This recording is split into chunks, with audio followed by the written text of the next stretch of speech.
প্রিয় দেশবাসী, সম্মানিত জনগণ এবং বিশেষ করে যারা সামনে বসে আছেন, কারণ পেছনে চেয়ার পাননি, আপনাদের সবাইকে সালাম আলাইকুম।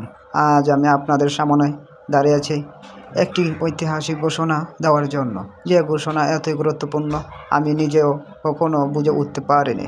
ভাই ও বোনেরা, আমরা উন্নয়নে এমন এক পর্যায়ে পৌঁছে গেছি যেখানে রাস্তা গর্তগুলো এখনো চিরস্থায়ী বাসিন্দা হয়ে গেছে। এগুলো আর গর্ত নয়, এগুলো আমাদের এলাকার ছোট ছোট পুকুর।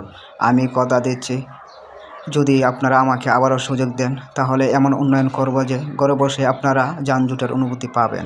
আপনাদের বিরোধীরা বলে আমি নাকি বেশি কথা বলি। আমি তাদের বলি, নেতা যদি কথা না বলে তাহলে জনগণ ঘুমাবে কীভাবে? বলেন কি? প্রিয় জনগণ, আমি সবসময় জনগণের পাশে আছি, যদিও কখনো কখনো এত পাশে থাকি যে আপনারা আমাকে দেখতেই পান না। আমি প্রতিশ্রুতি দিচ্ছি, আগামী 5 বছরে আমরা এমন পরিবর্তন আনব যে পরিবর্তনের কথা শুনে আপনারা আগেই প্রতিশ্রুতিগুলো ভুলে যাবেন। শেষে বলবো, আপনারা আমাকে ভোট দিন, সমর্থন দিন, দোয়া দিন, আর যদি কিছুই দিতে না চান অত্যন্ত হাততালি দিন।